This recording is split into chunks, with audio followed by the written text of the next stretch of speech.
everyone, this is Teresa from Base 10 Montessori, and today we are going to do our very first lesson on the subtraction board.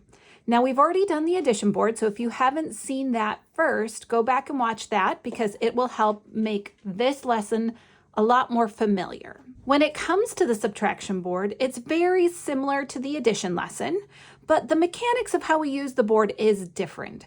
So there are going to be some differences that we need to point out. And other than that, the theory is the same. Now, for the next few lessons on the subtraction board and the finger charts, I'm going to be bouncing between two different types of materials. I have my concrete materials that I have right here with the actual board and the wooden strips, but I also am going to be using the Montessori print shop version as well, mainly for the finger charts. Now, I want to show you just a little bit of the different choices that you have, because if you are a homeschool parent and you're on a budget and you can't afford very much, I want to show you what the Montessori print shop version looks like, because you can get the subtraction board and all of the finger charts for about $5. So that's a pretty good price. And the addition and subtraction boards are going to be more towards $20 to $30. So there's a lot of things that's affordable about doing the paper version, but I also want you to see it and know what the difference is between using a full-size version and the paper version looks like, so that you can make an informed choice about what materials you want in your environment. So we're going to talk a little bit about setup, a little bit about choices, and then we're going to jump into the lesson. So for those of you who want to skip this part, be sure to look in the time codes and navigate to the place that you want in the video. So we're going to talk about setup and choices right now, and then we're going to get into preparing the first lesson. So as you can see right here, I have the paper version, and it's very affordable, and you do get a digital download for this. So you get to keep it, and if you lose it or you lose a piece, you get to reprint it. So that's one of the benefits of doing a digital download. However, it can be difficult to work with because it is paper and it is small. So you'll have to decide what's best for your environment. So this is just a comparison of what you would be working with. I also want to show you what the strips look like. So right here, I have in an envelope the wooden strips in comparison to the actual wooden strips. So let me open that up so you can get an example of how big those are. So that's what these look like when you take them out. And you have all the same number as you have here, and they're just going to be a lot smaller. And that can make it difficult for your student to pick up. Just keep that in mind. You may want to put these on some sort of a board or laminate them or do something to make it easier for them to pick up. So that's one of the downsides of using paper, is that it's a little bit more difficult to manipulate. However, it does save some space. As you can see, this setup can get pretty big, and that's one of the disadvantages in a Montessori classroom, is you don't always have a lot of space to do big materials. And you can do this on the floor. However, there's also difficulties when you have limited floor space in your classroom. And sometimes it's not uncommon, if you have limited floor space and a lot of students, that something might get bumped or kicked. So working on the floor is also a difficult option. So this is a tricky material to work with because there are a lot of pieces to it, and it is difficult to have a lot of space or a big enough table in your classroom to work at.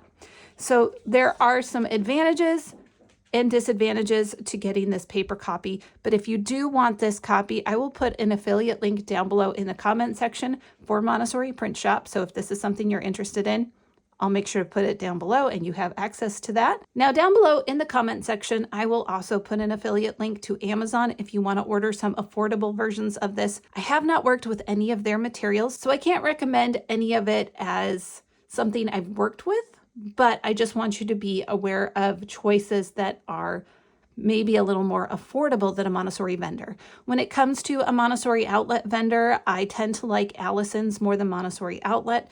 So I think they've done a pretty good job. They have pretty decent prices there, but you usually have to pay for shipping unless you're putting in a really big order. So some of you might prefer the Montessori Print Shop downloads. Some of you might prefer Amazon. And I know others of you are going to want to order from a Montessori vendor. So those are your options for access to the materials and the affordability. if you've been going through Montessori training, you probably realize I don't have this set up according to Montessori standards because I'm limited in my table space. I'm limited with how I can set this up. So ideally, the board looks like this. That's how you set it up. But because I have limited space, I decided to break this into 2 sections like this, and I put the blue strips to the side. So this is how you would actually set it up. But also understand that all of our environments and situations are different, and sometimes we do need to think outside the box and do something a little bit different that accommodates our students' unique needs and our environment's unique needs. We are all in different environments, so we all just need to figure out what works best for us and our students. So now that we have the setup, we've shown our student how to set up our boards. We're going to introduce our student to the subtraction board, and it's going to look a little familiar, right? Because it does look like the addition board. But there are some differences, and we want to make sure that they are fully adapted and oriented to the material before we give them the first lesson. In order to introduce this board, we are going to have them count the numbers at the top, just like we did with the addition board. So we're going to have them count starting at 1, 2, 3, and so on all the way to 18. When we get to 9, we're going to stop and say, do you see this blue line right here?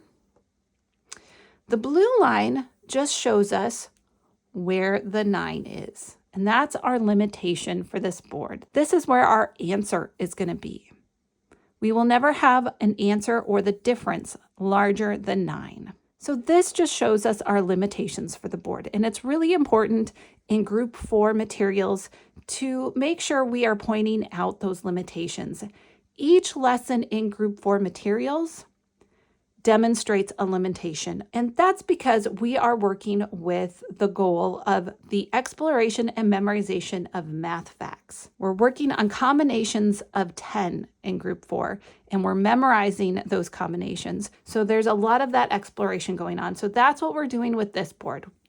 So to start this presentation, we're going to count the numbers, we're going to point out the blue line, and we're going to set that limitation that they're not going to have an answer that's larger than 9.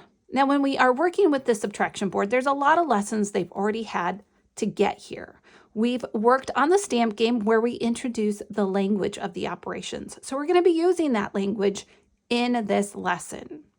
If you have not introduced the language, I would go ahead and do that. In this lesson, we're going to be using the terms minuend, subtrahend, and difference. That's the language for subtraction. So that's what we're going to be using in this lesson. So if you haven't done that yet, if you didn't do that in the stamp game, go ahead and point out that our first numbers that we're going to be working with is the minuend, and the number that we're going to be taking away is the subtrahend, and the answer is the difference. So you can do a little language lesson before you get into this, and it might be helpful just to do a reminder, even if you've already presented that language. The other lesson that they've had before this is the subtraction snake game. We've had the addition snake game, the addition board, the subtraction snake game, and now we are doing the subtraction board.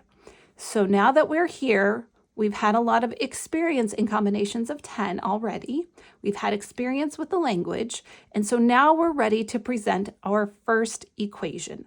So we have to orient our student to our equation booklet. So we've introduced the material. Now we are orienting our student to the booklet. Now I like to keep my booklets as a page, and then when my students finish the booklet, I like to have them cut it out and make the booklet. However, with subtraction, you might not want to do that because we're going to start with 18 and we're going to work backwards. So it is a little bit awkward because in Montessori, we like to go top to bottom, left to right. So this might be one where you want to put the booklet together for them. You might not want to do it the way I do it because it could confuse some of your students. I really like to have that top to bottom, left to right orientation.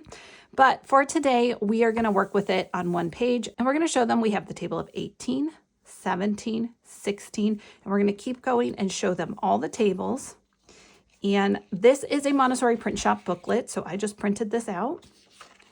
And we've got all of our subtraction tables, which with Montessori print shop, that's going to be 3 pages long.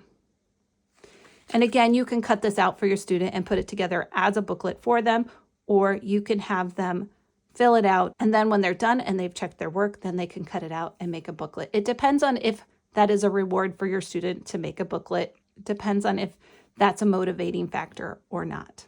For some of you, it might not be. So now that we have oriented our students to the materials and we've oriented them to the booklet, we can start with our very first equation. And as I stated before, we're going to start with 18. And our first equation is 18 minus 9 equals. We're going to remind our student that 18 is the minuend. That's that first number. And 9 is our subtrahend. That's what we're going to be taking away.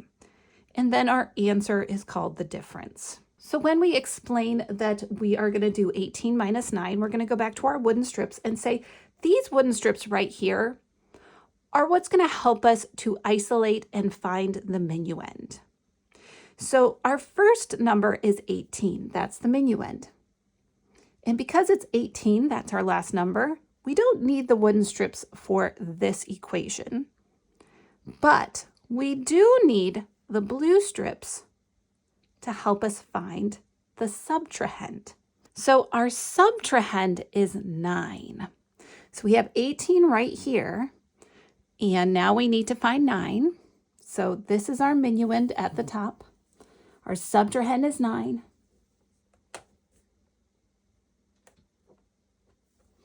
And so we're going to put our subtrahend right over top, starting at the minuend.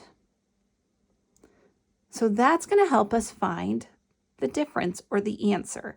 And this is where we find that difference. That's where we find the answer at the very end of the blue strip. So our answer is 9. So that's our first equation. 18 minus 9 equals 9. So that's our answer or our difference. Let's move on to the table of 17. Now our first equation is 17 minus 9. Remember, we have our minuend up here, but in order to isolate it, we need to use a wooden strip. So we're going to come down here to our wooden strips, and we're going to cover the 18 because we don't need it. This helps us find our minuend. So we've covered up the 18 to help us find our minuend of 17. Now our next number is 9, right? That's our subtrahend. So 17 minus 9, we're using the blue 9 again, and we're gonna put it right next to the wooden strip for our minuend. And so we have 17 minus 9 equals 8. We can write that down on our booklet. 17 minus 9 equals 8. So that's our difference. Let's do 17 minus 8. We have to find our minuend, 17. That means we have to cover this one up. Let's go back to our wooden strips one more time. Okay, now that we have isolated our minuend, 17, we need to find our subtrahend, 17 minus 8. So let's go over to our blue strips, find 8.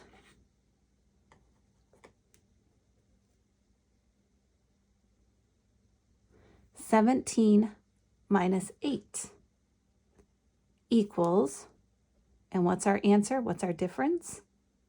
9.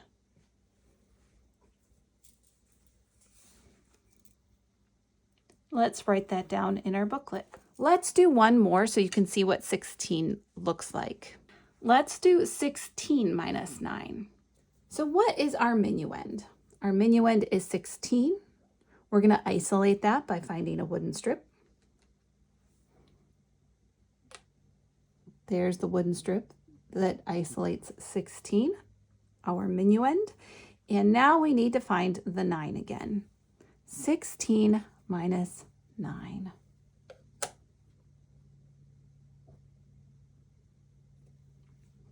And so 16 minus 9 equals 7. Let's write that down in our booklet. So here we have 16 minus 9, and our difference is 7. So this is how we do the very first presentation on the subtraction board. Let me know if you have any questions on it. But before we end this video, I want to show you the next part of this lesson, which is the control of error. In Montessori, one of the most important things we can do for a student is to allow them to check their own work, to correct their own errors.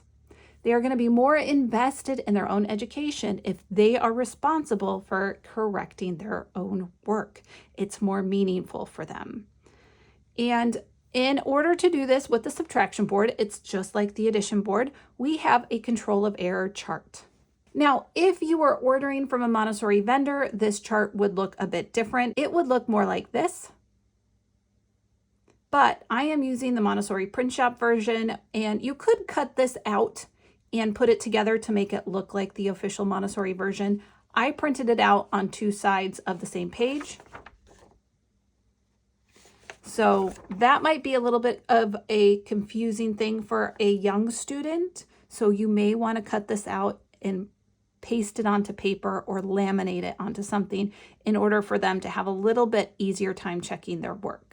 But let's just check our work really quickly. Now, for checking your work, you can get out a red pencil and have the children fix their work or correct their work with a red pencil. Sometimes that makes it a little bit more fun. But let's see here. Let's take a look at 18 minus 9, and let's find our table of 18. 18 minus 9 equals 9. Let's move on to 17. 17 minus 9 equals 8. And so we would continue going down the different tables, correcting our work, checking our work, and if there's any mistakes, just have them mark it with a red pencil. And unlike the addition charts that we used before, there's only one control chart for subtraction. They're going to see that the addition and subtraction look a little bit differently. The mechanics are different. And so that sensorial impression is going to be different, which is important in the ages of 0 to 6. Now, what happens if you are using this in elementary? I try to point this out to anyone who uses primary materials in elementary. You're going to need to use them differently. If you're using this with somebody who is 6 years old or older, this concrete experience of mathematics is going to be less appealing for them. So if you really want them to use this material, you may have to think outside the box of how you present it. A lot of students getting into 1st, 2nd, 3rd grade really want to do abstract thinking. That is the mindset of an elementary student. And so when you have them going back and manipulating concrete materials, for a vast majority of elementary students, they're going to reject that. They want to do everything in their head. This is very normal. This is very common. So if you are trying to use this with an elementary student, do not get frustrated if you feel like they're rejecting the materials. These materials have to be age appropriate in order for them to appeal to the student. So what can you do differently in order for this to appeal to an older student? So the first thing you can do is have them do that whole booklet. Have them fill out this entire booklet. Maybe they do the whole thing in their head. And then I would use this entire material as a control of error and say, okay, now that you've done everything in your head, let's go back and check the table of 18. Let's go back and use the materials and see if you got it right. And so I would use this material a little bit differently. I would also use it maybe in a group setting with another child just to make sure that the group need is being met in that age group, because they're very social creatures in elementary. Most of the motivation comes with working with another child or working through something with another child. So that's also an important aspect. But you're going to have to manipulate the materials just a little bit differently if you want this to appeal to older students. So this was just the very first lesson on the subtraction board. There is a second presentation that I will do in the next video, and that is going to be on essential combinations. So with that being said, that's all I have for you today. I hope this has been helpful. If you like what I'm doing here, don't forget to like this video, like, share, comment, subscribe to the channel, and I will see you in the next video.